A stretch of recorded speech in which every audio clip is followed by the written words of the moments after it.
Terrific. Well, I am, again, really excited for you to be here. This is the Get Ready webinar. And what this is to sort of just kind of introduce you to the materials. Many of you have already dug into them, and so you may have questions. The chat box is a great place for questions.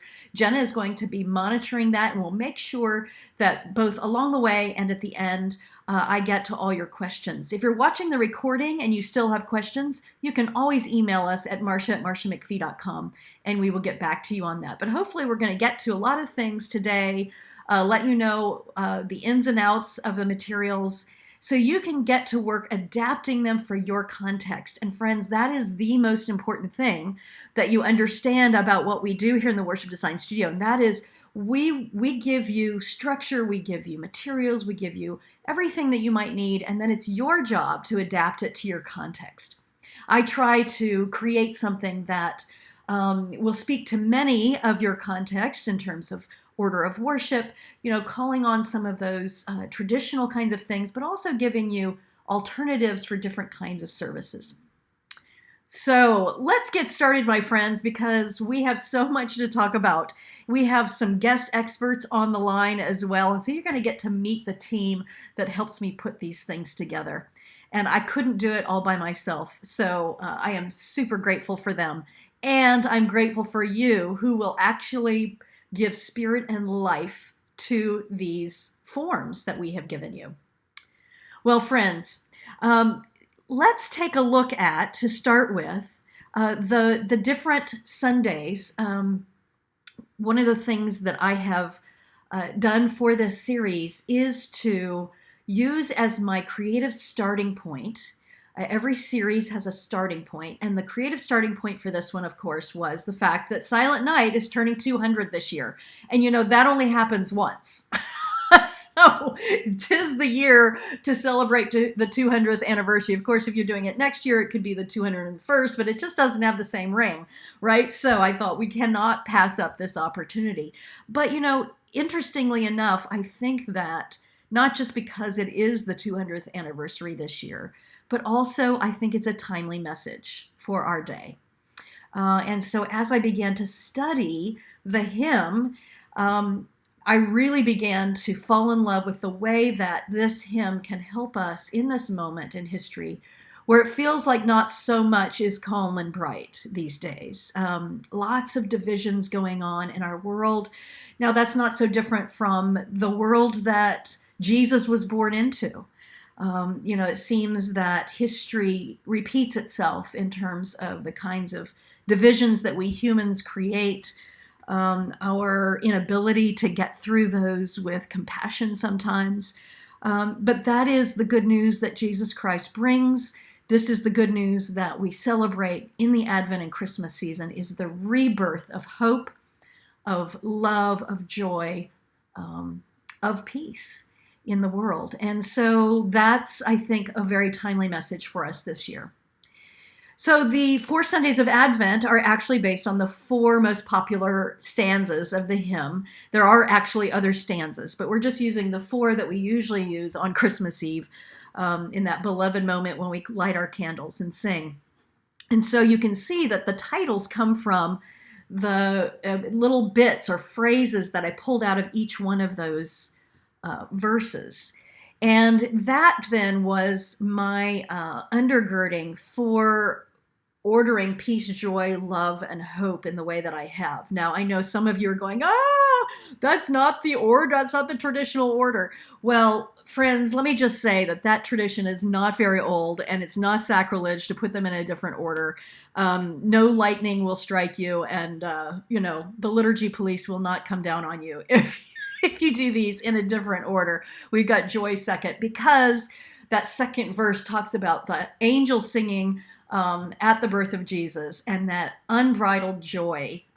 So glory stream from heaven afar. And so that's the reason why those are in that order. And I think that really, it's not going to make a big difference if you're on a different word than perhaps the church down the street. So peace, joy, love, and hope are those orders based on those 4 verses. Now, let me say something about designing this series as I did. What we didn't want to do was to give away that Christmas Eve moment that we all love and anticipate by singing the entire song during Advent. So even though it's based on those, we're going to, you'll see in the scripts, in what I call the threshold moment, that opening moment, you'll see that we whisper those, the words, we speak the words of each verse each week. And the song that Chuck and I put together has a little hint of Silent Night, Holy Night, just that silent night, holy night. That's it, because we want to wait and savor and build the anticipation for that entire song as we sing it on Christmas Eve. So the 4 verses make up the structure, and then of course I exegeted scriptures, some traditional scriptures that we use in Advent, and tried to bring those scriptures that would draw out the theological emphases that these 4 verses bring. And then, of course, Christmas Eve is the whole song, and so Calm and Bright is the name of that service. And the Sunday after Christmas, I took those last 2 words of that verse, Jesus Christ is born. And that really is going to be that next step post-Christmas. What is being born in us into the world? And so that will be the focus for that Sunday after Christmas, which is also very close to the beginning of the new year. What is being born in us as a community? How do we take these things that we focused on all during Advent, Christmas, bringing more peace, joy, love, and hope into the world, and send that out into the new year? All right, so as you know, if you've studied with me in the Worship Design Studio, I believe very strongly in taking seriously the fact that people learn and communicate in different ways. And so I use the multiple intelligences theory. These are some of the words there on the left-hand side that show us how our brains are wired in different ways, and we tune in different ways. And so what we want to do is we want to bring the message in all of these different ways so that people will connect to the message in the ways that is the most facile in their brains. And so in the Worship Design Studio, when we create a series, we make sure that that message is coming through the verbal arts, right? Through words, through silence, through sound effect, anything that we hear, music arts, it's coming, really through that music. And we write some music for our series because we want the music to really connect in a very concrete way to the series. Visual arts, we want that message to come through there. Media arts and dramatic arts, which I include sacraments in dramatic arts, and children, the participation of children in dramatic arts as well. And so you will see throughout the series and throughout the materials that we have drawn on all these worship arts to bring that message, and people will connect in different ways that really feel at home to them. We hope it's something for everyone, and that all of these things play together in order to bring a solidified and unified message. So friends, just a couple more pieces of, it's terminology that we use in the Worship Design Studio. Threads and threshold. Threads are those things throughout the series that repeat. And this is one of the things I hope you'll learn if you haven't used one of our series before, that you'll learn about creating a series and the continuity of the series. It brings kind of a sense of a whole from the beginning to the end of the series. And there are songs that will be new the first week, but by the time you get to the second and third week, like the threshold song, Calm and Bright, that will feel new the first week, but by the time you get to second and third week, they are a heart song, and believe me, they will ring in people's ears throughout the week. And so this is what we want to create, is that sense of continuity and that sense of memory that sticks with us, not just for the time and place of worship, but for the whole season and beyond the season, so that message carries on. So we have, as threads in the gathering, we have a procession, of course, of the candles. Maybe they're in star candle holders. We'll talk about visuals in just a moment. That threshold song, Calm and Bright, which Chuck and I will talk a little bit about in a moment. The passing of the peace, which draws on those words, peace, joy, love, and hope each time. The children's time. Mark Burrows is going to be with us, and he has written these wonderful scripts, and each one is about Silent Night, excuse me. Have you ever been around a baby? How do we keep the baby calm? And it also is, of course, a metaphor for how do we bring peace into the world. The scripture contains a thread, and that is that the introduction, musical introduction, introduction to the anthem, it comes in underneath the end of the scripture. Chuck and I are going to talk a little bit about that as well. And then Christ Be Our Light is a wonderful thread, a beautiful song that gets right to the heart of the theme. And during prayer time, you'll light candles. We wanted to light candles because that is connected to that beautiful moment in Christmas Eve when we light those candles and sing Silent Night, but we didn't want to give away that moment, right? So you're not going to light candles that you're holding throughout the season, throughout Advent. You're going to go and light candles on tables at prayer stations so that you have that sense of more light in the world, but we're not giving away that moment when you light the one that you're holding, right? So there'll be that, and then we're going to talk Shelley Walters, another one of my team is going to be on to talk about these mission kits that we have suggested for small groups. And then finally, the benediction is a sung refrain from our anthem for the first Sunday, which is an original song composed by our friend and Worship Design Studio member and guest expert Marcia Charles, called We Need a Silent Night. And it's a beautiful, beautiful song, and your congregation will fall in love with it. So that's kind of a big overview. And speaking of overview, actually, there is an overview document in your materials, and I highly recommend that you read that first. I've kind of tried to put them in order. When you download them, I put numbers in front of the materials so that you look at those in order. I think that's a helpful way to introduce yourselves to the material. So read that overview first. It'll give you a really solid idea of the whole of the series and the whole of the worship. And what I say in that is that one of the things we do is we make sure that the order of worship is consistent throughout. We're not, reinventing the wheel every week, because we believe that the great thing about series is that you get some new pieces for the series, but because the order of worship stays the same and there are things that repeat within it, you get this wonderful sense of familiarity. And that's really important for our churches, to have that sense of waking up, the aha, to hear the Advent Christmas story in a fresh way, but also have that sense of what feels familiar. And that repetition is really going to help that.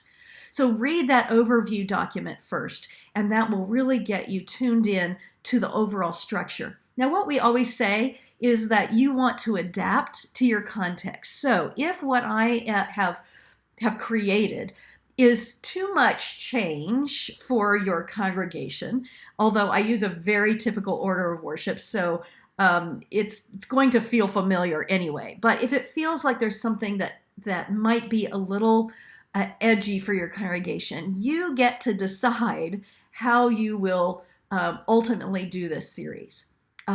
It's so great to hear from folks, and we've been doing these fully scripted series now for 3 years, and I always get feedback that people do adapt them for their context, and I say yes. I even get emails where people say, is it okay if I adapt? And I'm like, yes. That's the point. So please do make your own decisions around what you feel like will be reasonable incremental steps in terms of what feels unfamiliar to your congregation, but also push it a little bit, because I think they'll fall in love with the theme anyway.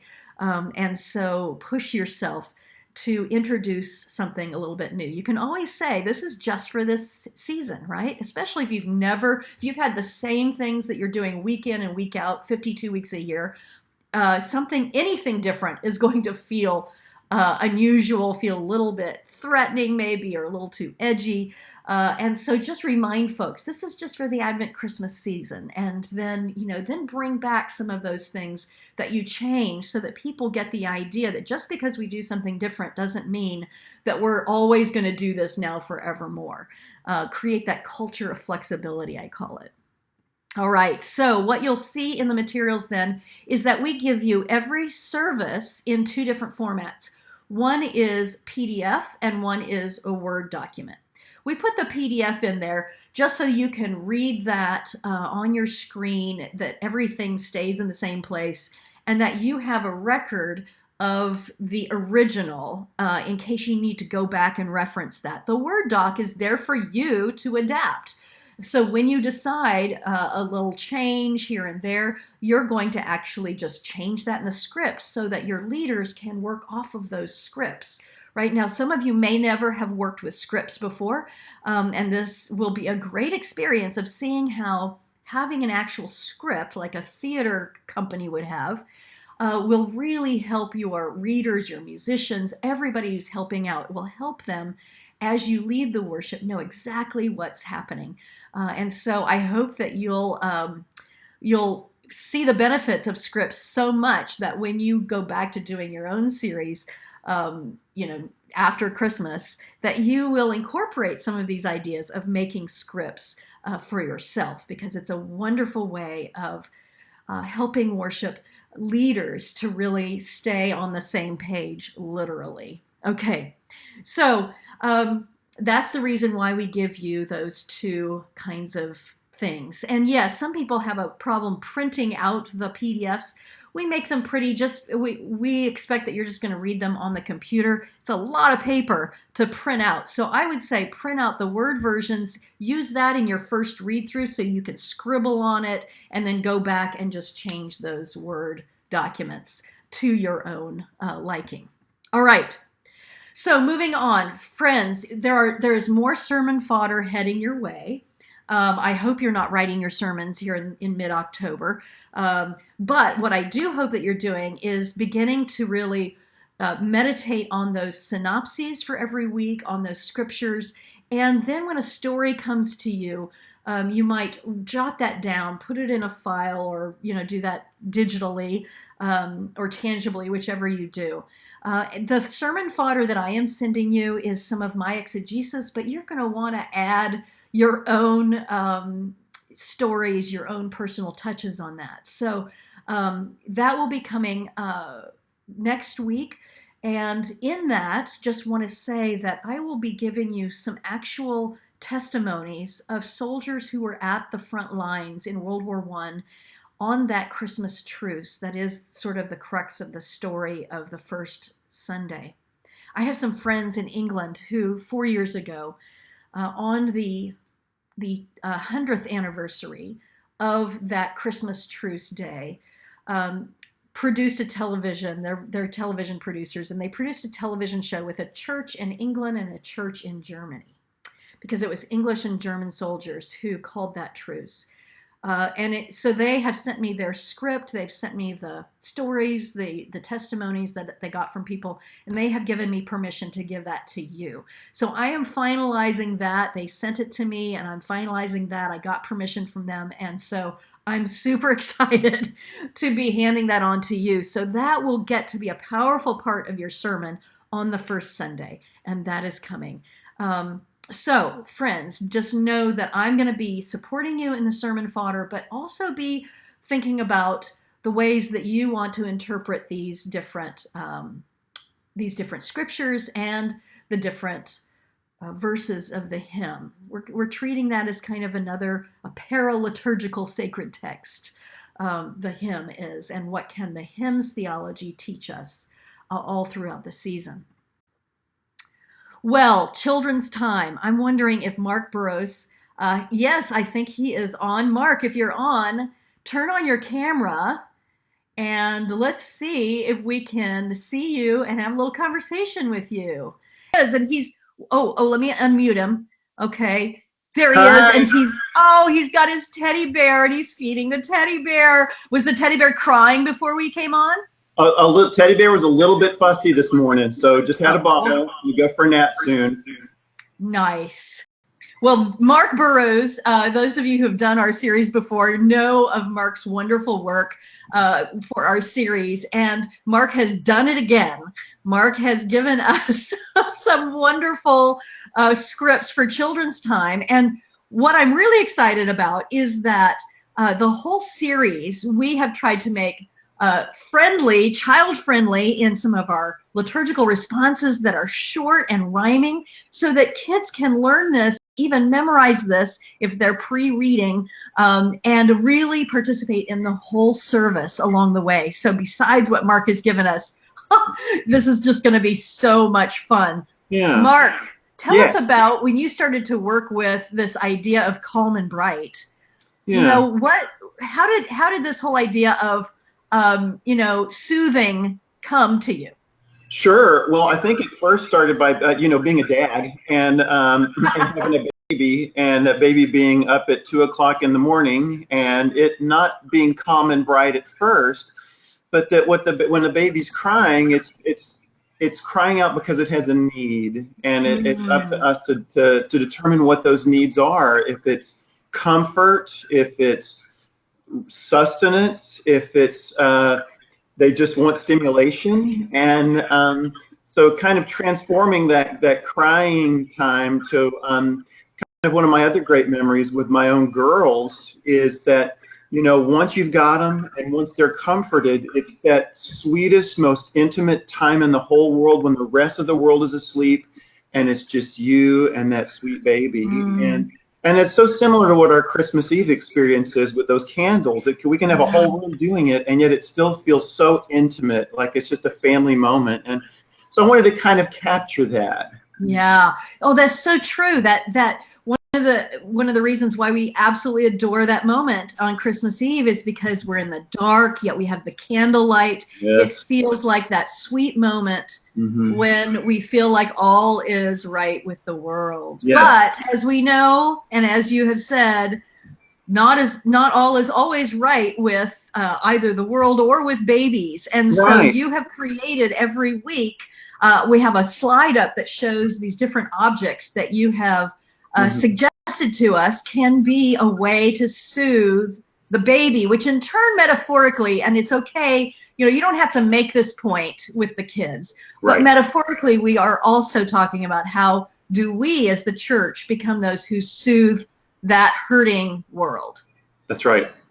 Yeah, that's exactly what it gets to. And for the kids, it's going to be very concrete we never say it's the baby Jesus necessarily that we're soothing. It's kind of implied, but that's exactly what it is. And so the children who come for the children's time to discovering the light, they get to be the big brothers and the big sisters. And kids love this role when they get to feel responsible and like they have something special that they can do. And so every week we imagine the sound of a crying baby, a crying little brother or a crying little sister, but that we get to see all these, we get to meet those needs through comfort, for peace, with a blanket or with a toy to bring it joy. And as much as possible, I always try to find images that have stars. So like that, which is the major image. So the blanket has stars.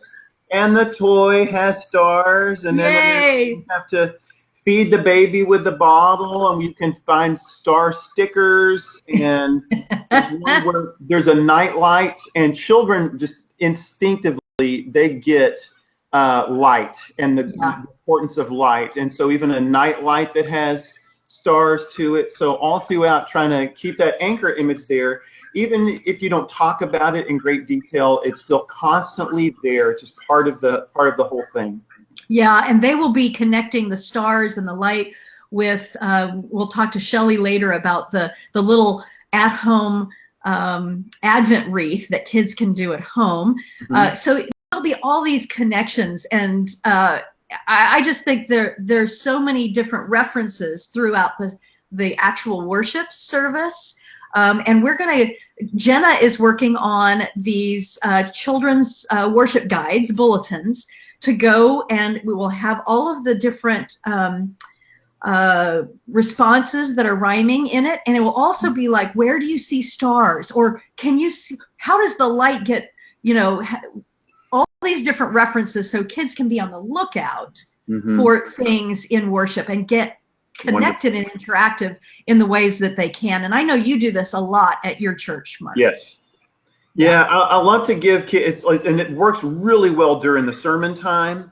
as a way to kind of engage kids and adults, frankly. And Right. you can even say, yeah, you can say something as simple as, well, let's say it's the redeeming grace. And listen, and every time you hear me say the word grace, reach over and squeeze the hand of the grown-up who brought you today. And so it gets kids actively listening and participating. Right, and that's a great thing for during the sermon, because if you're preaching about grace, you're probably going to say it a few times, and that way, we can't expect the children at a certain age level to be entering into it conceptually, but if they're listening for that word grace every time, and you've given them something to do like that, that's so wonderful, because they're getting to stay actively engaged in that. Exactly. Yeah. So Mark, I you sent me the scripts, and then I went searching for these little videos that you could show during the children's time if you use projection media, and they're no longer than like 30 seconds or more, but they are, oh my gosh. So the first one, you had the blanket. So I found this video of bats, these baby fruit bats. Oh my gosh, this rescue place where they get wrapped up in these blankets. They're called bat burritos, and they're the cutest thing you've ever seen. But preachers, here's what I love about this, is that, because they're bats, they're beings that usually we go, ew, or they're stinky, or they're, scary, or blah, blah, blah. And this is that, you can unpack this, especially because we're going to be talking about reaching across divides to those who seemingly oppose you or have a different point of view or feel scary to you or outside of your comfort zone. And so here are these precious little bats. We're all going, oh, about bats, right? So I love the way that you can connect this, preachers, later in the sermon and sort of use that. But the other videos are just super cute. There's that, probably a lot of people have seen that one video that kind of went viral of this baby that was laughing like crazy every time the dad would just tear a piece of paper, and the kid would go nuts, and it's just hilarious. And you cannot, I defy you to watch this and not laugh while you're watching it. I mean, seriously, it's just so cute. So those of you who use projection media, there's a part in there where you can watch that, and again, super short. You don't want the kids to have to move around to see it. So that's one thing you'll have to think about when you decide where you want the kids to be for the actual time. And Mark, I know you have, when you read his scripts, especially this time, Mark, you have put so many wonderful tips and techniques for successful presentation or interaction with kids in there. So thank you so much for the teaching in that. But you say a lot about staying active. Say just a little bit about that. Sure. So it's kind of unfair to call all the children to the front just so that you can have them sit there and be on display, and so we can all as grown-ups determine whether they were good boys and girls. That's not fair. And as I always say, good stillness does not equal goodness, and quietness does not equal goodness. God made us the way we are, and God made children giggly and wiggly for a reason. They're playing and exploring their environment, and when they play and explore environments, because they're interested in the environment, and that includes our worship space. So in our children's time, when we're trying to find something to soothe the baby, to help meet that baby's need, why it's crying, I don't just simply say, hey, here's a bottle, and then just talk, and preacher-splain about the bottle. Because we do that. But I'll hide it. I'll go put it somewhere in the sanctuary so some other adults love to help during the children's time. I've never been told no. So I'll go put it in a different place in the sanctuary every time. And so it's our job to go find it. I don't simply produce it. The kids will go find it, or some adult will hold it up, and the kids will go, there it is, and I'll go the wrong way. No, Mr. Mark, that way. And so you try to make it as interactive as possible. Nice. Yeah. That keeps them engaged. So this is such great stuff, Mark. And thank you again for creating such delightful but also meaningful ways to incorporate, the message in the children's time, rather than sort of it just being, we're going to preacher's plain, like you said, to the kids.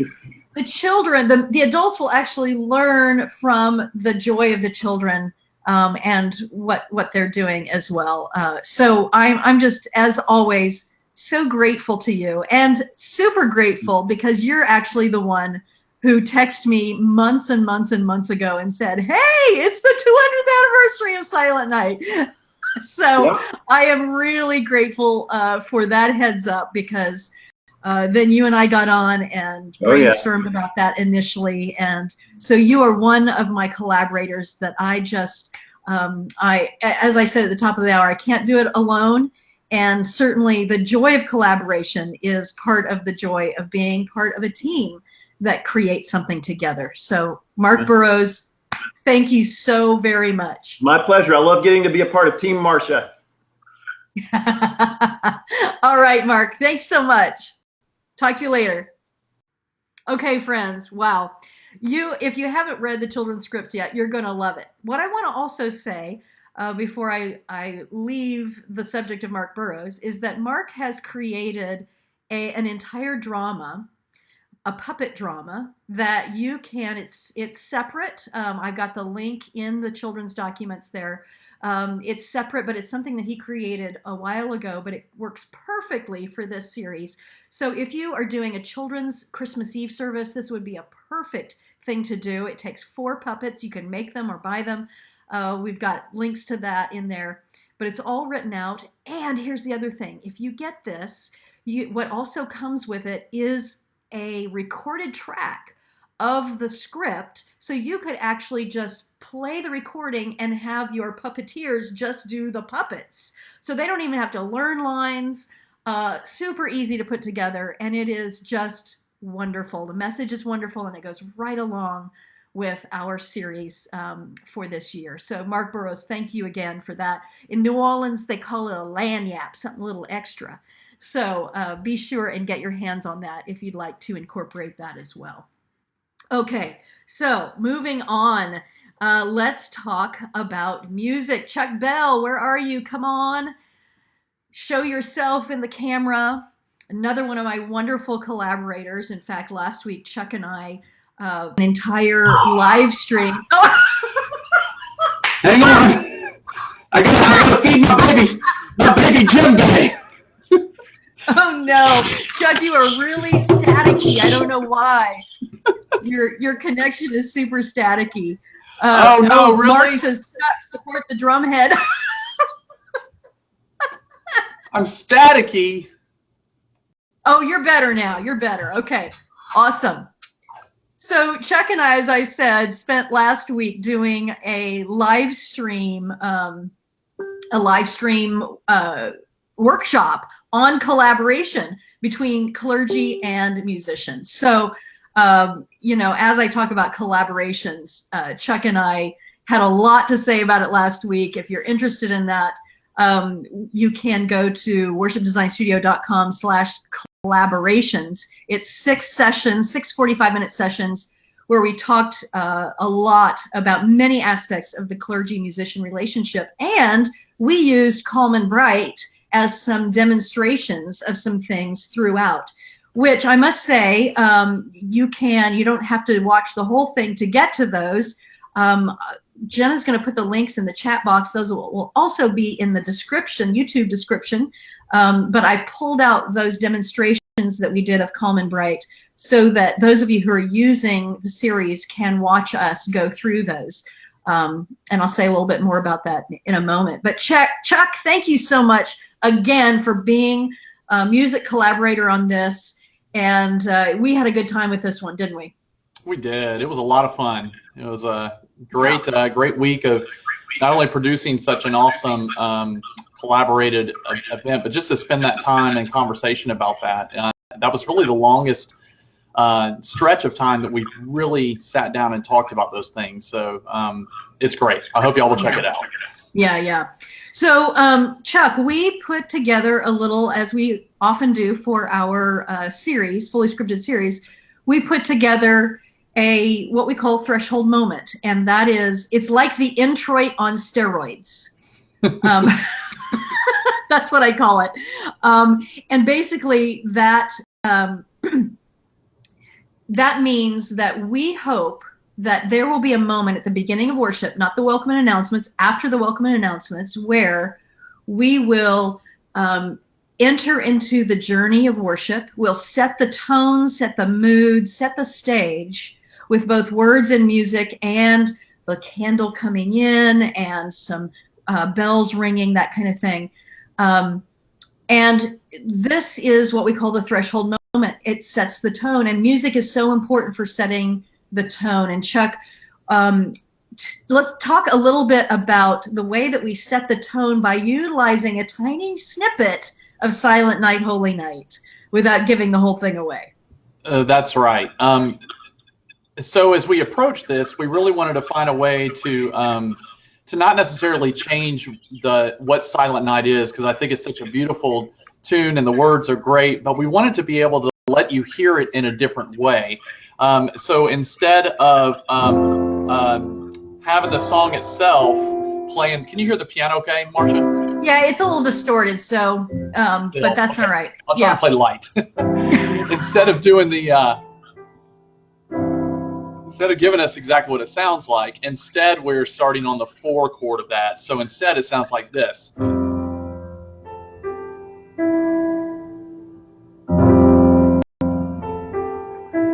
Yeah. Adds a little bit more anticipation in that. So that's how we enter into this threshold moment, is that Silent Night, Holy Night that's just repeated over and over again. It's easy to pick up. The congregation can join in almost immediately because the tune should be familiar and the words are familiar too. Yeah. And then we've added that soloist in. And Marcia, you wanted to talk about how we move into that? Or, yeah, so you know, one of the great things about having done this demonstration is that a webinar is not a great way to actually demonstrate it. So we made these videos while we were together, and so you can watch those and really get a sense of exactly what it is. But what we did is we had a soloist say, it was the night when peace was born. Of course, that'll change every week. It was the night when joy, when love, when hope was born. And just as now the world was torn, and still Silent Night, Holy Night is going like wafting through there. But all was calm and all was bright. The star above shone out its light. And so right away we get that image of the star, which is front and center in this, visually in this series. But we also bring that in as keywords and that kind of thing in what we composed. And so then we did this little interlude that goes into a very sort of traditional. You're gonna recognize the tune. Right. And we've written words to that, and it's kind of gives it a little bit of anthem-y kind of feel. Let us unite and show the world what peace looks like, right? So in other words, it gets to that whole theological connection that we're trying to make with this, is that if we ourselves practice compassion, peace, joy, hope, love, reaching out across divides, compassionate listening, being silent enough for us to, dominant voices need to be silent. That's one of the major themes of this, is that if we're always the ones shouting, then we don't hear those voices that haven't been heard, and that is part of what needs to happen. And so it's, dear people all around the world, let us unite, and we will show how peace can change us, how peace can help us grow. So we also have, I think I have some pictures here. Let me get, so there's that threshold song, which Chuck, you have written out everything, including some underscoring that goes underneath words, but also you're going to be writing the chords out for that, the lead sheets for bands, if bands are doing it as well. We'll send that out. But we have suggested little bells to happen when the pastor says right before that threshold moment, ooh, there it is, bells to go when it says, imagine a starlit night above us. And bells can really give us that ethereal sound that gives us a sense, even if we don't have stars on the ceiling, give us a sense of that twinkly starlit night. Tell us about those bells you have right there, Chuck. Oh, sure. So in the picture that you're seeing on your screen right now, these are just they're kid bells, and they are actually in a pitch. And I've got a chromatic set of these that I use for various things. These are just great to have because if you take them and you drop them, nobody's going to freak out. I didn't just throw $10,000 worth of bells over my shoulder. So these bells are. Or if you bang them together or anything like that. So these are great to have, great to travel with. I feel comfortable handing these to people in the congregation, regardless of their comfort level with these bells like this. And they sound really good too, even if you dropped them multiple times. So all this to say that even if you're a small church that doesn't have any handbells per se, or even some chimes like we have on the picture, you could get these. I think they're like $39 on Amazon, these little bells, and you'll use them. They actually sound really good. But also, if you're a very, very small congregation, I would suggest that you get some little tiny bells like I have on that picture and give those to people as they come in, and they can be the sound effect, in that moment. I had a question from someone about, the suggestions for very small churches. And actually, I want to say to you right now that it's not that you have to do less. You get to do more when you have a small church, because you can do things that large churches could never do, like have a bell for everyone. So there's a lot that you can do that is actually more, not less, if you're a very small church in these series. Okay, so Chuck, also Christ Be Our Light is our prayer song, and of course we didn't compose that. That is a hymn that's out there. If you don't have the hymn books that comes in, I think it's in Glory to God, which is the Presbyterian hymnal, a fairly new hymnal that I actually, even if you're not a Presbyterian, everybody should have that hymnal, because it is just a wonderful collection of all of my favorite things. So that's in Glory to God hymnal, or it's in the Upper Room Worship Book, which is another wonderful collection. But if you don't have either one of those and you don't have time to get those, or don't have the budget to get those, you can get on musicnotes.com. You can just get the music, and I've got that little screenshot there. You can also get the anthem version, which is a great idea, because then you can pull out parts for your choir or vocalists, and when you sing this, and this is one of those thread repetition songs throughout the series, when you sing this, you'll be able to have some parts if you get the anthem version. All right, so Christ Be Our Light. Also in the excerpt from our collaboration time last week, we did a demonstration of the communion setting, where we use actually the tune to Christ Be Our Light, and then I wrote words for the Sanctus, the Holy, Holy, Holy part, to that tune. So you can still have that continuity with that song every Sunday, and especially connecting that to the communion time. Now, Chuck, just say a little bit about the fact that the verses are in kind of a minor, and the refrain goes to major, which is a very cool thing, because it's sort of like that. We state the problem, and then in minor, and then we, state the good news, Christ Be Our Light, in the major. But it makes it a little tricky going into the verse, as we do in the series a little bit. Can you say just a little bit about that? Sure. So the piece itself stands alone really well if we do go from a verse immediately into the chorus. But since we've taken some of the parts and removed them and put them in the standalone, chorus being a standalone and the verse chords being a standalone, the chorus makes sense. It's easy for us to get to that. It has that nice feel to it. But when we start with a minor, it always is one of those that minor sometimes gets a really bad rap. When we hear it. sounds ominous, you know? So what I would suggest specifically, at the end of your communion liturgy, you have the presider or the liturgist leading up into this big amen, and you have exclamation points, and it says to build energy. But if we're just vamping on that minor chord, and then we go, it just doesn't feel like it's getting that same nod towards the excitement that we're building. So this is probably only the one thing that I'm going to mention just of somebody else's music that's written. Just if you're moving from one thing to the other, add that passing tone in. You need something that pushes you into that minor key. And so what I do right before we sing that final phrase in the communion liturgy is, if I'm vamping on that G as the presider is saying something, I'm going to throw a B7 in before I go to the E minor. So it's going to sound like this.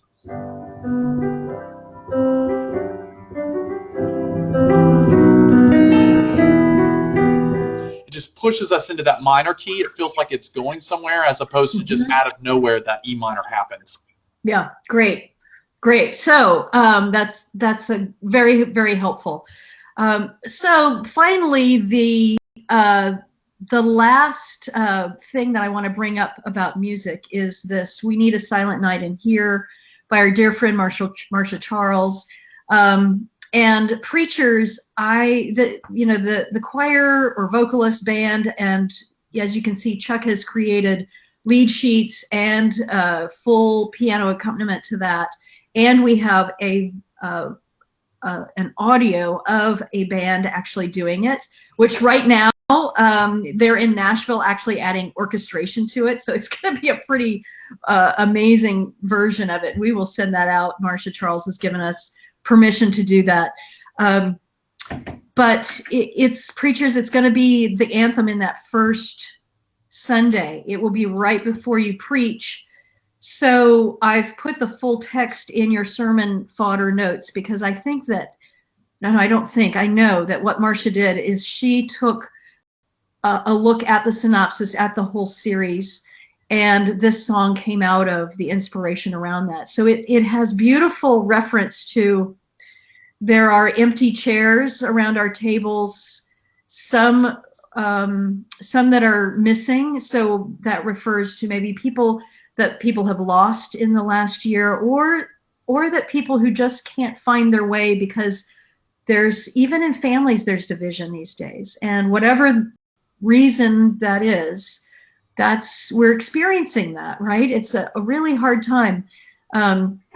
We're finding that the rhetoric in social media and politics is so inflamed, and it's hard not to get sucked into that. And so there may be various different reasons why there are not people at the table, physically and metaphorically.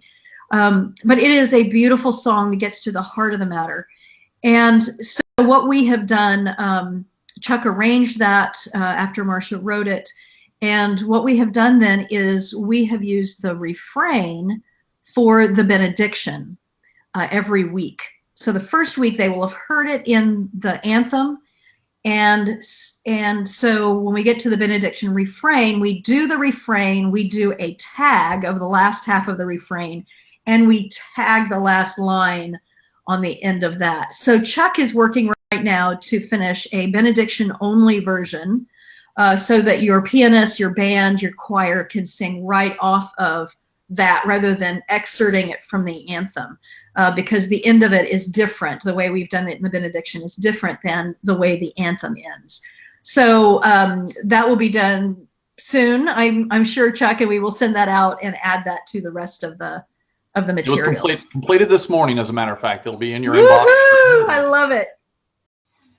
Great. Well, Chuck Bell, the last thing I want us to talk about is the fact that you also created an accompaniment track so that we can have churches video themselves singing, and we want you to video in a dimly lit room. The picture that I have on the screen here is of a choir. We did this at my planning retreat in September. and the lighting is ambient lighting around the edges. So you might up lights are really good, up lamps, that kind of thing, so we can see you, but it's not bright light.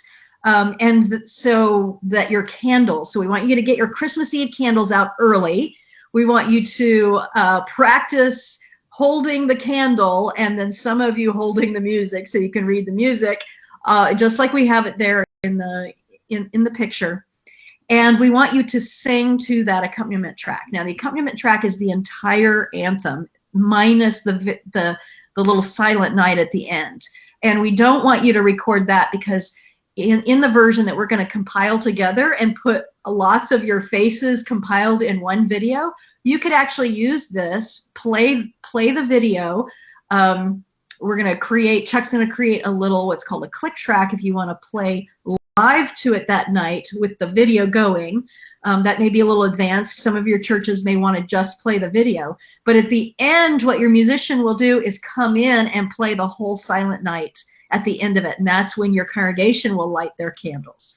Okay, so the point is, download that accompaniment track for the video. We've uploaded that to the materials. And we want you to use that so that everybody is singing in the same tempo as you video yourself. When you video, would love for you to not just have static with a wide shot, but you just use your camera. I mean, camera videos are amazing these days. And move it around, get close-ups, move it around, give us some, we're just going to be excerpting, so it's just going to be little bits from your choir that we'll use. But it's always good when we're compiling bits to have some movement going on. So not fast, but just slow and across the choir, getting some close-ups of them singing. So we've got the upload link there for you to upload that when you're finished. And we're very excited about putting it together. Any tips about that, Chuck, at all? Just sing boldly, or at least make sure that we can hear the choir in there. Because we're getting multiple videos that are being sent to us. Sometimes it's difficult if it's too soft. We can bring down the volume if it's a little too loud, but too soft is going to be hard for us to do that. So don't sing with too much gusto, but at least be able to be heard. Through that. So. Right. Great. Well, it's very exciting. We're going to have all these videos from all of you across the country. I mean, already we know, we have upwards of 100 people just on this webinar live, and we have many more churches doing this across the country. And so it's going to be so touching to have a compiled video of all these different churches, because that's part of the message, right?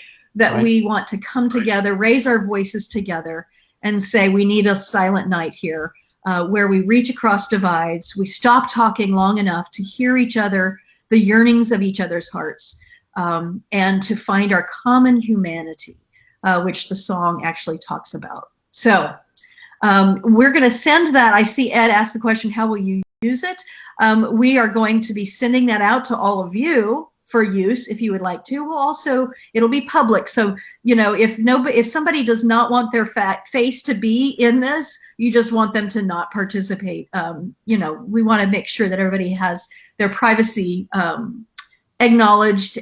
So it will be public. So please keep that in mind. But thank you so much if you're willing to send us that. We want to send a nice message out there. We will put it on social media. We will get that message out there because we want this to be part. It'll be your voices joining in to bring that message of peace, joy, hope, and love to the world on Christmas Eve. Okay, Chuck. Woot, woot. Also, last thing, Chuck will have some lanyards, some extra little things on his website at chuckbellmusic.com. Tell us about the extras you're going to have on there that people can get. Well, there'll be some additional underscore pieces that you need if you need something a little longer, some links to some other Chuck Bell music that'll be really good for this type of stuff. That'll be included inside of there.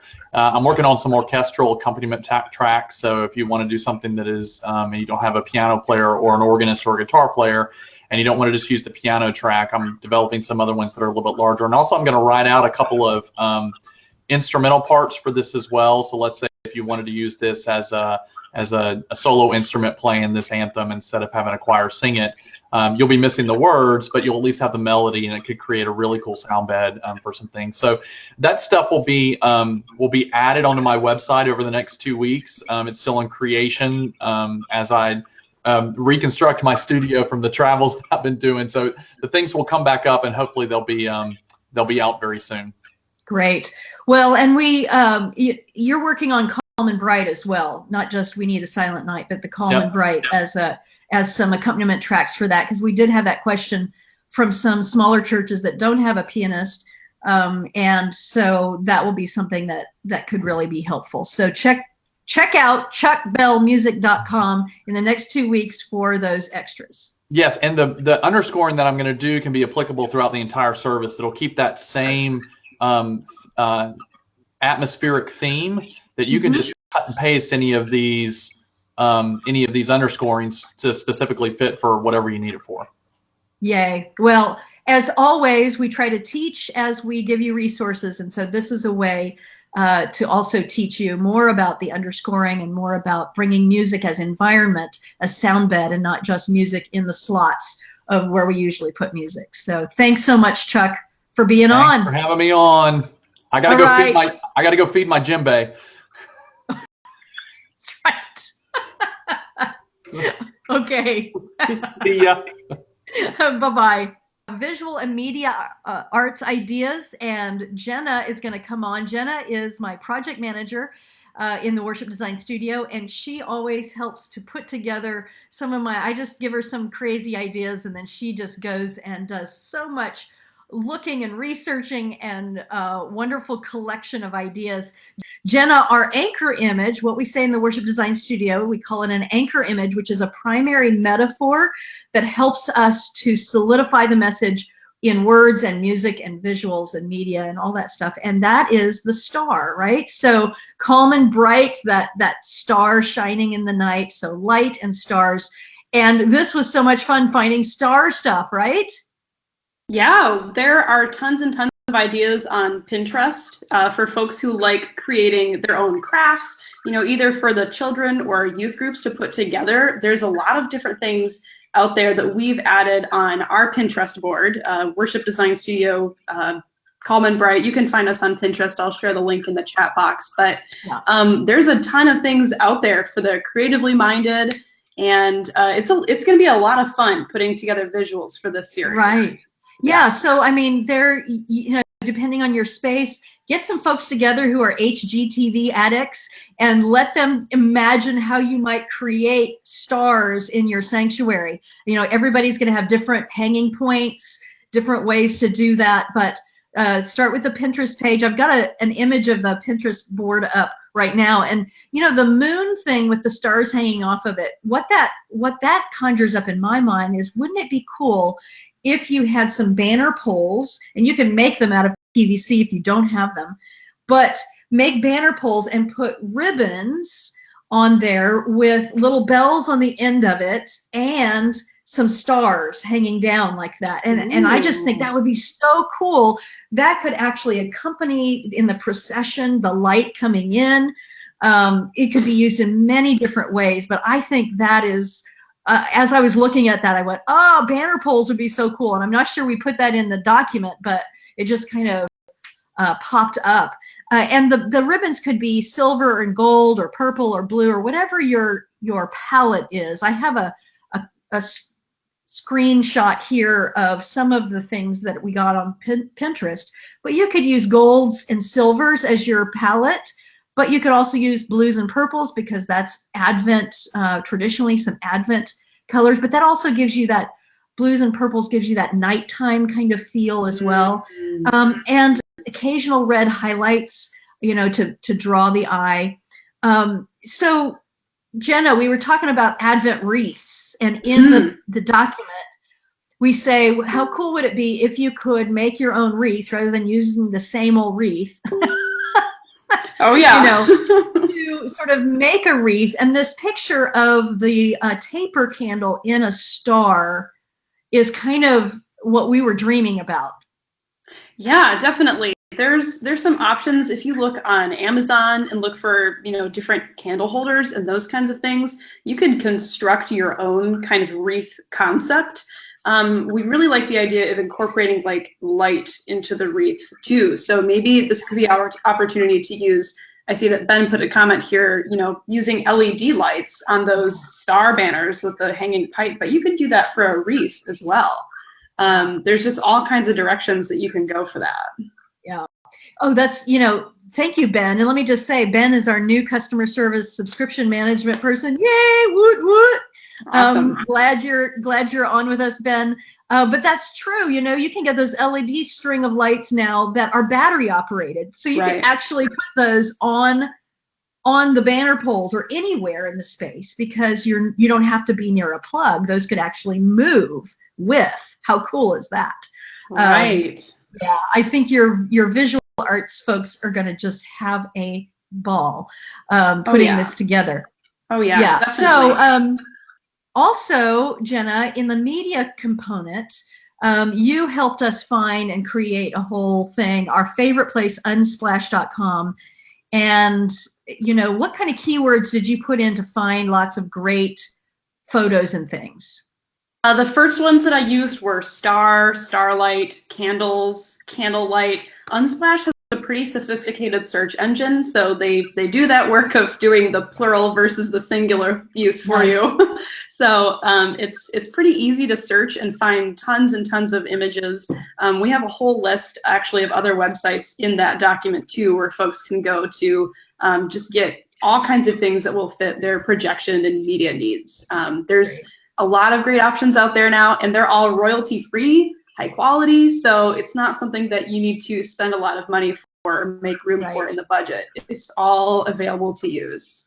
Yeah. Now, I also want to bring up the fact that we always tell people, besides finding images for your projected media, to make your own. So when you get the visuals set up, one of the things that Jenna does for me when I'm doing, say, a conference is that she will create the bare bones of like all the words on slides that I need for the conference. So white on black, because white is the best. That's light on dark is the best way to have words, to see words on the screen. So she does white letters on black background.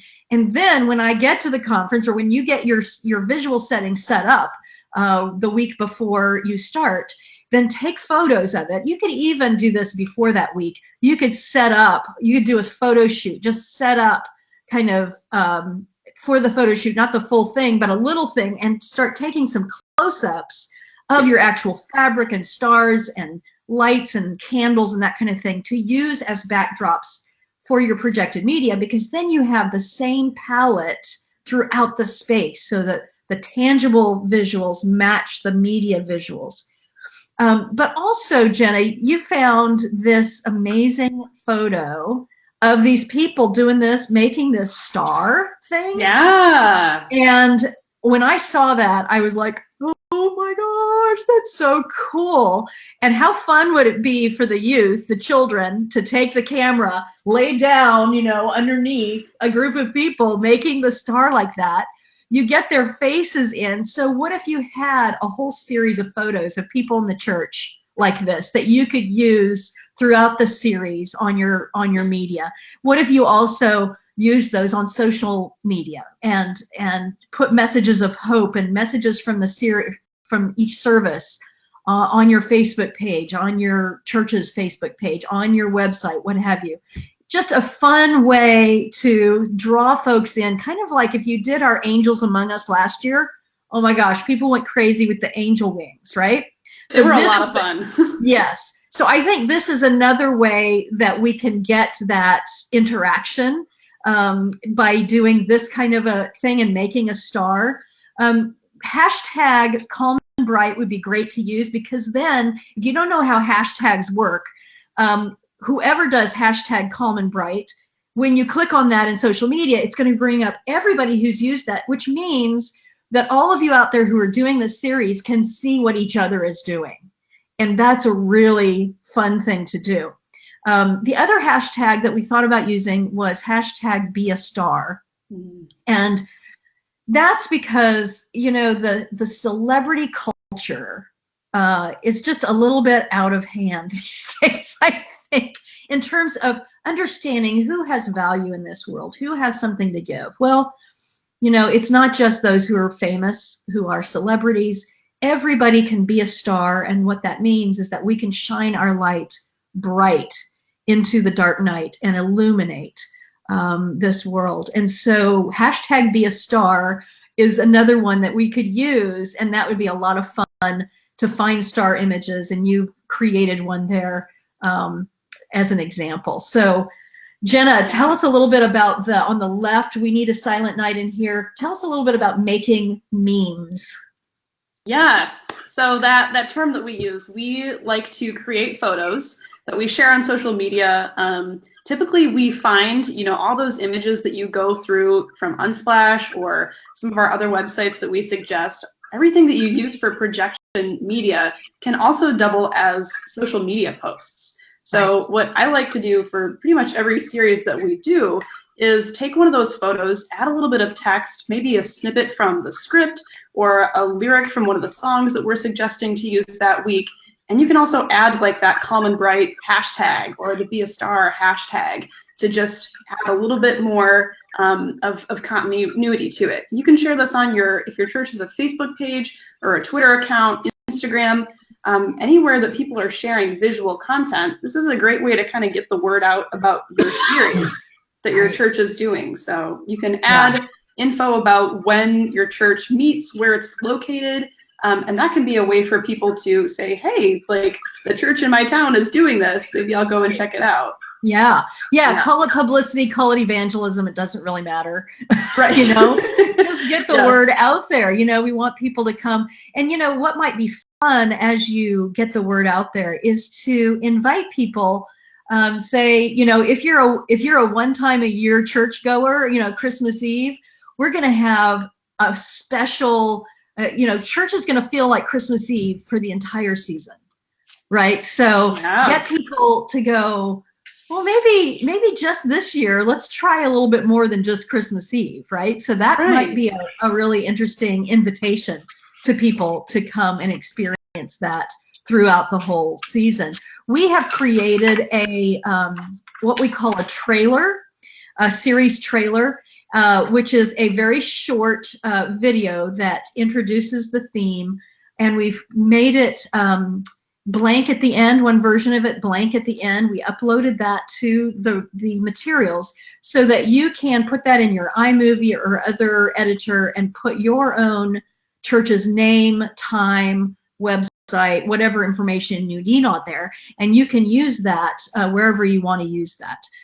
So that is yours to use. Now, I do want to say that if you downloaded the version that was there before yesterday, the word 100 is misspelled. Oops. So, yeah, thank you to whoever it was that emailed me and told me that, because I did not, you know, when you're working on something and I was editing and you see it so many times that you stop looking at it. So I totally did not see that. Not only that, but when I edited it weeks ago, I apparently had 100 in two different places, and I corrected one and not the other. So yesterday, yesterday I edited it yet again, and now it says 100, not 100. I should have caught that the first time, but I didn't catch it either. Well, there's a whole lot going on, you know, the world is turning and the light is going. Oh yeah, I was like, ooh. Anyway, so, you know, this is, you all out there, you know, when you're doing stuff for church and you're putting it together, stuff like that happens. So anyway, I just make my mistakes in front of like hundreds of people. That's all. Hundreds of people. Thousands at this point. So anyway, we're all human, right? So that's fixed. So please use that. We would love to see that popping up all over social media. And we would love for you to be able to get more people in the doors for this Advent Christmas season than you might have otherwise. So go ahead and use that.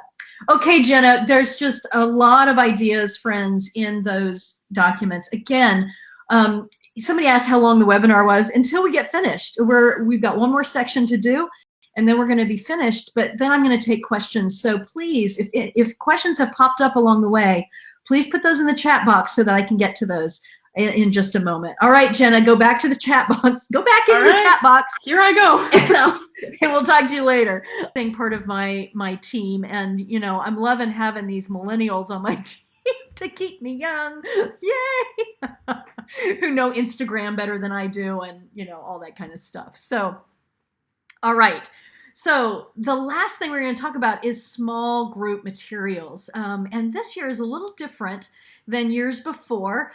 Shelley Walters, come on in. She's also part of our Worship Design Studio team, and she worked very hard on putting small group materials together. Yay, Shelley. I thought your coffee cup, I thought you were going to be feeding your baby. Well, I can feed my coffee cup. That works just fine. Nice. So Shelley has helped us put small group materials together for other series. But this time, Shelley and I talked, and we thought, rather than a book study small group experience, that we would do an activity-oriented experience. Say a little bit more about that, Shelley.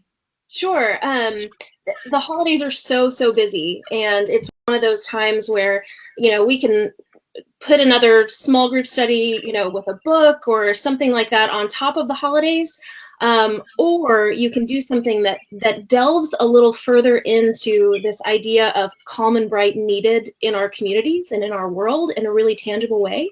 And so that's what this small group series is really about, is doing some potentially really intergenerational work together, finding out what tangible needs in your community are and getting connected with those, and using some of the worship themes and elements into your small groups together. So we're excited about this one. Yeah, so what we've developed is that the idea is, you can have small groups come together like you would do a book study group or a dinner group or whatever. If you have small group ministry, right? You would put together small groups. And as Shelley said, maybe this time it could be intergenerational, because you're not spending time cognitively like dealing with subjects, although we have created some ritual and short sort of just check-in time as part of this, but it is activity oriented. And Shelley has come up with a long list of possibilities, and it's up to you to decide what projects you're going to do, how you're going to structure it. It may be that if you don't have a small group tradition or ministry or book group kind of thing, you might use already existing groups and invite them to incorporate that, come together at least once or weekly during the series. I mean, there's just a myriad of ways you can do this, depending on people's schedules and how often you can get folks to get together and do this. So use existing groups or put groups together, however you want to do it. But the ideas are all kits, sort of mission kits we're calling them, that address a need. So Shelley, just go down the list, give us an example of a few of them, just to give people a taste. Yeah, and what we're doing on that group collaboration, and just so that you know, the plan for my context is our Sunday school hour is that same hour for adults and for children. And so we have adult Sunday school classes that are getting together with children's Sunday school classes during that time and doing these together, which is really exciting. So that is so cool. Yeah, it's really neat. And it's neat too for adults that are not parents of young children and not parents of youth to get to come and have bridge this generational gap that can happen. So I'm really excited about that. We have many options, and really this is something that, just like the worship series, the worship on Sunday morning, this is something that you tailor to your own context. So here's the list. We have first responder kits, manna or blessing bags for folks experiencing homelessness, relief supply kits, cancer care kits, hospital care kits, cards for kids who are in the hospital, newborn baby kits, no-sew blankets to send to Project Linus, and college student final exam care packages. Those are the lists that we've put together which is kind of a lot to choose from. But when you go into your context and make connections with your community, find out, where can I really drop these off, and Right. what is the way that I can make a difference in my community? What are the needs right around the church? Those are, or what are the specific gifts and talents that you have for folks in your community that may, add something extra or allow them to bring something special to that project. You get to tailor this to your community's needs. Yeah, that's right. So it can be some need right around you. It can be based on the gifts and talents of the congregation, but it can also have to do with what's happening in the world. And we have links to denominational relief agencies Yes. that have specific kits, for instance, for those who have experienced the hurricane flooding. Yes. You can make flood kits. You can do all kinds of different things. It's really connect your congregation's passion, because getting people involved is the whole point.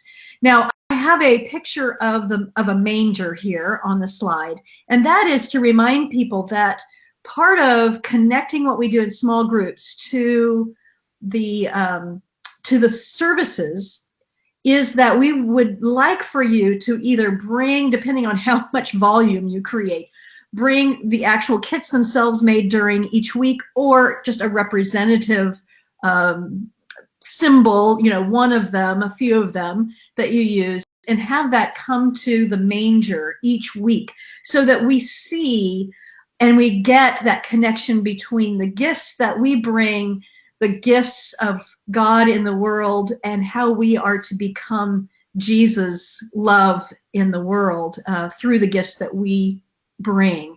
And so connecting those two, it means you'll have a manger all during Advent. We're kind of, again, we're borrowing, we're extending that Christmas Eve experience into a longer time so that we can delve deeper into that message. And so, figuring out that could be during the threshold moment at the beginning of the service. It could be during offering time when people are lighting candles. And what we suggest is that if you can put that manger somewhere where people can actually go by it as they go to light a candle, then you could suggest something like inviting people to just place a hand on one of those kits as a sign of blessing, right, as they go by. And that way people get connected, especially even those who cannot be part of small groups or visitors or what have you, who weren't part of that, a way for them to get connected to those mission kits as well. A literal touch point. Yeah. Ooh, I like that. Okay, last thing that we're going to touch on is the at-home Advent wreath that Shelley created. This came out of an idea that you've done before, but we adapted it so that the actual thing would have stars on it to go with this theme. But what Shelley has created is so delightful because it is something you can do at home with children and get them connected to the Advent wreath. And when they see that happen in worship, it will connect home, worship and outside of worship. So Shelley, tell us a little bit about how that was received when you did this before. Oh my goodness, we had so much fun when we did this last year. We did this the first Sunday of Advent in our children's classes. And this is a picture of one, by the way. This is, we took a bunch of, ours are already with our children's stuff at church. But we took this idea of having these wooden pieces, like this is a wooden round wreath. It's a floral wreath thing, and we've got a bunch of stars, wooden stars. You paint them, and then the best thing about it is that you have these little tea lights, and it's battery operated, no flame. And so what I love about this so much, and what our kids really enjoyed, is it's fairly simple to turn these off and on, and so kids are so empowered to do this on their own. It's not something that you have to kind of put away and hide when they're on their own. We even had one little girl last year who incorporated this into her play so much that she put this into her dollhouse. Oh. And so she had her Advent wreath into a dollhouse, which was just really beautiful. There's something about, faith formation really takes place at home. Yeah. And when you can incorporate the sacred into the everyday, and have kids claim it so much that they're incorporating it into their playtime, it's a really beautiful thing. So we have instructions and a video too of how to put this whole thing together. I'm really excited. Yeah. Shelley made a great little video, little how-to video to teach you how to put it all together and what you'll need. And also then the actual sort of liturgy ritual that you can do at home with this. And I would just say, hold that lightly. They may want to turn on more lights than just the one, for the first week and the second one for the second week. But hold that lightly. The whole point of it is to get the children really interacting and connected with that. Yeah, and the kids are really going to remember how they feel during this time. And they're going to remember most of all, did they feel listened to and heard? Did they feel empowered? Did they feel loved? Did they feel like they could have open conversation with their family? Whatever that looks like. Just kind of, listen to that. And the reflection questions and conversations are just to help guide you along and give you some place to start. Wherever y'all take it is beautiful. That's right. And the little responses from the worship liturgy is included in that so that they are hearing that over and over again at home. And then when they get to church, they will hear that in the worship service. And they'll go, they might even think that, they're using my words that I do at home. Exactly. Yeah. Mm-hmm. Yay, I'm so excited. I cannot wait to hear from all of you about how that goes. Collect stories from parents and, ask how that's going at home. And we just would love to hear back from all of you about how that goes. I'm super excited. And Shelley, thank you so much for being a collaborator on this and look forward to more. Thank you. All right. Bye-bye. Oh my goodness. We have gone through many of the aspects of this, the scripts, the verbal arts, the music arts, the visual arts, the media arts, the dramatic arts, children, all of those things. So let's get to some questions and then we're going to call it a day. And always know that if you have further questions that pop up later, and if you're watching the recordings, you can always send them to me at marcia@marciamcfee.com and we will get back to you. Let's look in the chat box. Jenna, do you want to come on and let me know what questions we have? Sure thing, Marcia. So I see that Tish just asked a question that Shelley might already be responding to. She said, any suggestions for disseminating this information to the families about the Advent wreaths for children, weekly or all together up front? Yeah, I would say all together up front. We'll see what Shelley says. Oh, good. She agrees with me. Yeah, so all of it up front is great because, as Shelley says, the parents can see where the whole series is going and kind of get an overall picture of that. So yeah, sending that out. You can send it out digitally. If you're a large church, send it out digitally. They can print it out themselves if they want to, or they can just use it on their tablets. And of course, it's going to be different for everybody in terms of making those wreaths. You may have a wreath making party right before Advent and invite families to come. And of course, make multiples so that you can give those to families who aren't there, that kind of thing. You'll figure that out, or you might buy the supplies and have families make it themselves. You'll figure that out. What else do we have? Earlier, Ian asked a question. We will need to brainstorm about lighting candles at prayer stations. Movement in our sanctuary is difficult. Yeah. Any ideas about how an in-pew alternative would be welcome? Interesting. Okay. Well, an in-pew alternative. Ian also says we are using the Sunday after Thanksgiving, which is not Advent, for a change to do some of the craft stuff. Oh, nice. Oh, I like that.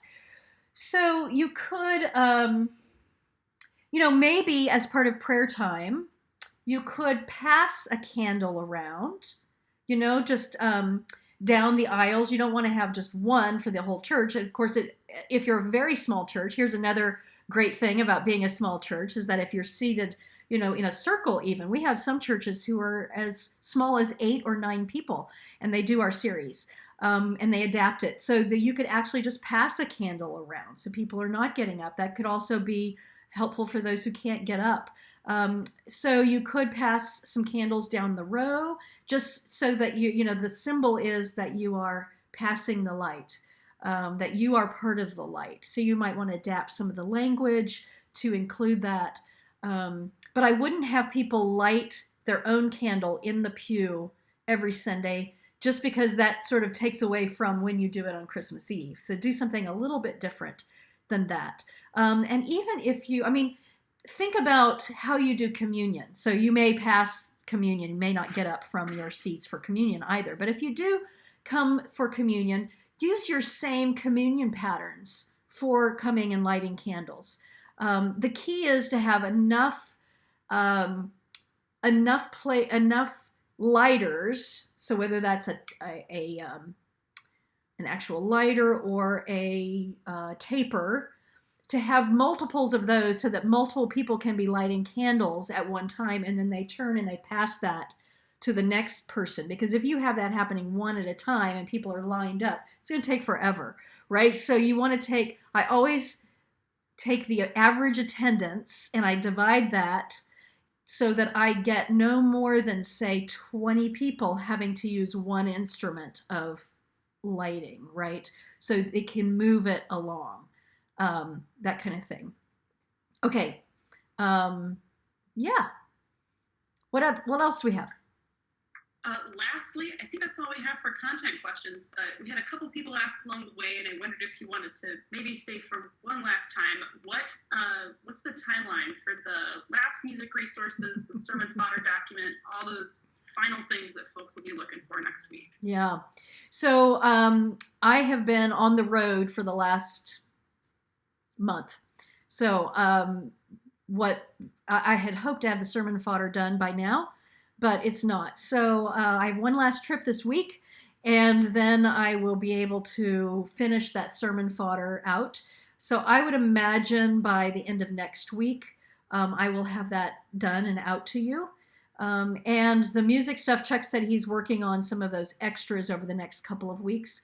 But suffice it to say, you're going to have every piece that we have promised by a month before Advent begins. So, that should be time to incorporate. In the meantime, you have a ton of stuff to begin planning already. So hopefully that is the timeline on that. I also saw someone ask about, do you have suggestions for litanies and prayers and things?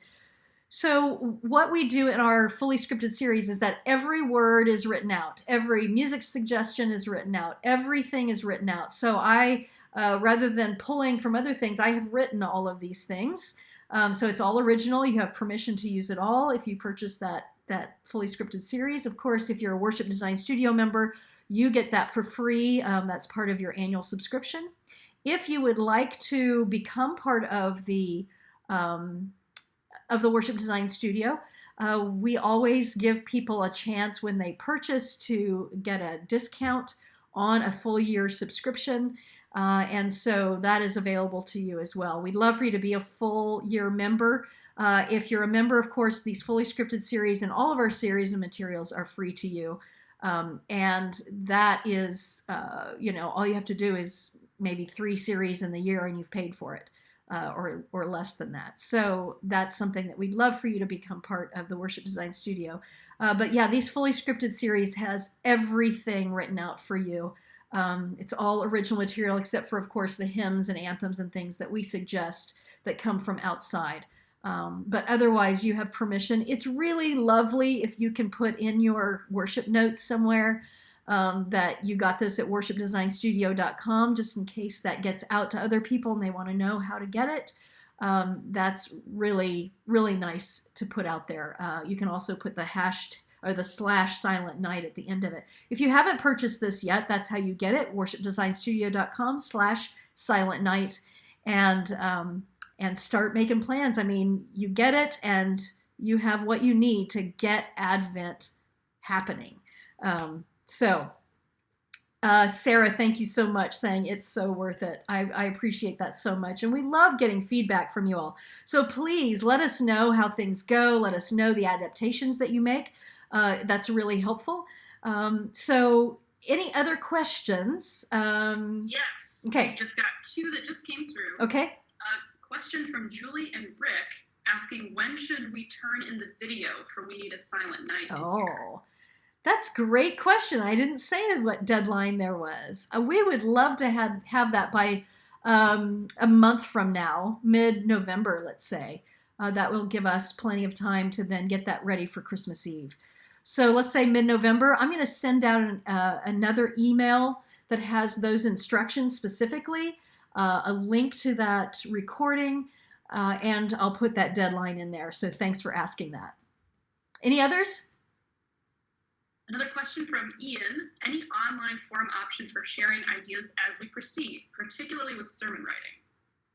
Well, that always at the Worship Design Studio Facebook page is a great place to add your comments and things. We could, Jenna, set up a special Facebook page just for this series. Why don't we do that? Let's just do that. Thanks, Ian, for the thought.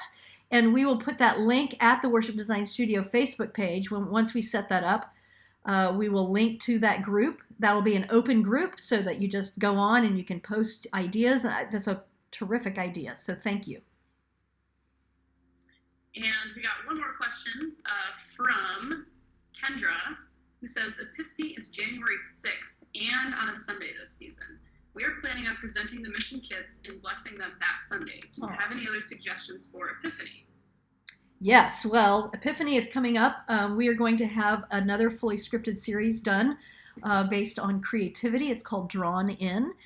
So you'll be getting information about that. But as a Worship Design Studio member, if you become a member, we have, 11 years now worth of ideas. And so people who are part of the Worship Design Studio are never without an idea for the next season coming up. And I call it Epiphany Plus season. It's Epiphany through Lent. And this year it's 9 weeks. It's a long time because Easter is later this year. So lots of great ideas, but watch out for that Drawn In series that will also be coming out based on creativity as part of our birthright, part of made in the image of God, and using our creativity to make the world a better place. So that will be a great New Year kind of series, because we always look to what are we going to do in this new year? Well, let's up the way that we see our creative lives as offering more for the world. Great. I saw a question about discount. If you did not purchase Worship Design Studio when you purchase Calm and Bright, you can still get $50 off, and just look back at your confirmation email. I believe that in that email we give you a discount code to use later on at any time that will give you $50 off of that subscription. So we will, when we send out the recording, perhaps we'll put that, remind you all of that as well. Okay. When will Drawn In be available? When I get it done. November. So when I get the sermon fodder done for this series, then I'm moving right on to Drawn In. We've already started working on it, so it's just a matter of beginning to put those scripts together. So that will be coming up soon. Yeah. Soon enough for you to make plans for the beginning of the year. All right, friends. All right. This has been wonderful to spend time with you. I pray many blessings on your Advent Christmas.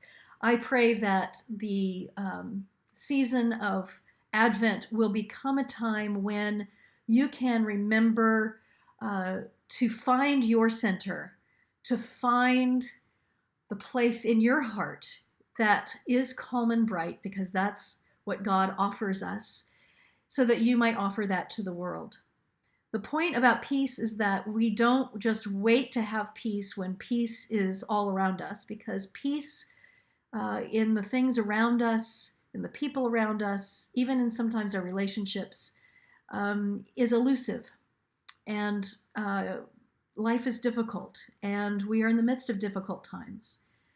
But we can have spiritual practices that help us to bring calm in our hearts so that we can approach those situations in a way that is centered in a way that brings more calm and bright to any situation. And I especially pray that you will listen to the cries of those who are not heard, that you will especially preach the importance of listening, of bringing calm, peace, quiet, silence long enough that we might hear the cries that we don't hear when we just keep the noise around us going.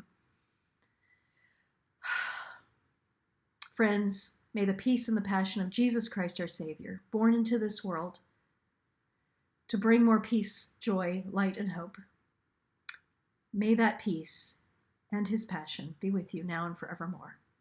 Amen. Thank you. Bye-bye.